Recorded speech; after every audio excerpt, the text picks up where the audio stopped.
kigudde waani era bonna mutuuseeko eggulo nange ennaku yanumyina.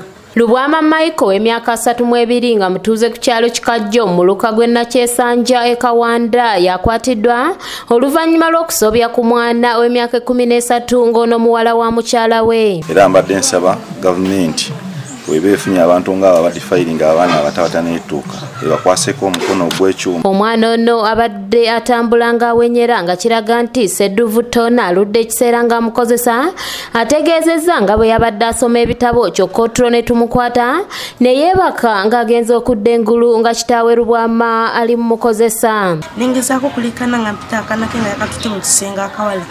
Nagamba woganira bwoti nga ntadde emikono mu bulago. Nagamba woganira bwoti nja kutta.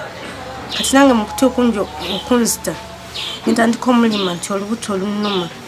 Era ne mulimba nagamba nze nkimanyi onnimba ne mugamba sikulimba nga njogeza kale ng'amazima.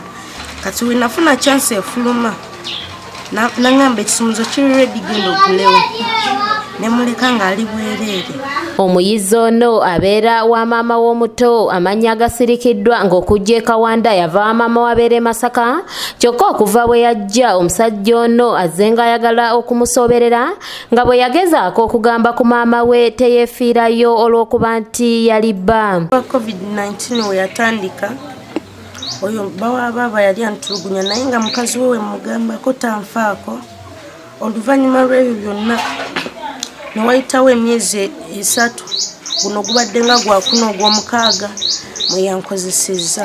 Naye nga mukyala we mugamba ebyo ebintu bimuyisa bubi ng'omuntu era nga nyiigira nga kalambala nga atali muganda we era nga musanga mukozi kuba abakazi bamubuuza oyo muganda we n'abagamba ye.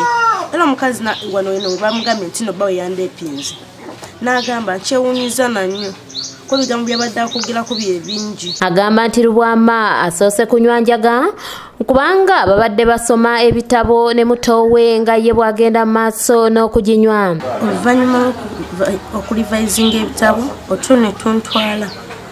Kati omusajja ali mu ddiiro ng'ali mu kunywa njaga. Nagenda okudda engulu bwe nti ng'omusajja ali mu kunkozesa. Kati bwe yali ankozesa ne mugamba ndeke n'agaana n'agamba mbu sirika gwe bakunteze butezi mbu nno bakundekedde. Kasi ne mugamba ndeka singa bamwana nga gwe barepinga okola otya tekikuluma muli nangamba tolina bimbuuzo kyali mwana muto. Ono ategeezezza nga okuva we bamutuusaako kino tewali bujjanjabi bwonna bwe yafunye nga maama we tafuddeeyo wabula ayagala kujja bba we mu kkomera ate nga ye alina obulumi bw'amaanyi. Obulumi nkyabuwulira ku ludda luneeno lwe yanyiga ennyo olwa kale omubeera embiriizi n'embisambi kuba yali ampanika amagulu nga alinga ayagala okugamenya era binnuma. Kati we twagenda ku poliisi yaleetayo fake mother n'agamba mbu nno maama wange. Agenze maaso n'ategeeza nga bw'atali bulungi kyokka nga maama w'omuto yagenda n'omuntu ku poliisi nga bagamba nga muwala we bw'atalumizibwa kyokka ng'ekyamuyiwayo ge mannya ge yayogera ate nga yo poliisi yabawa amannya ga maama we amatuufu. Kyokka nga amazima amatuufu ne maama wange tajjanga ku poliisi. Omukyala n'abakubye agamba ba poliisi n'abagamba mbu nno omwana wange ali bulungi simanya biki. Kale ng'omuntu omukulu nga naye muzadde tiyandiyogedde bwe bintu. Bambuza maama amanya ge yayogera malala ate maama wange wangabe. Wano asabye Minisita Nakiwala Kiyingi okuvaayo okuyingira mu nsonga zino.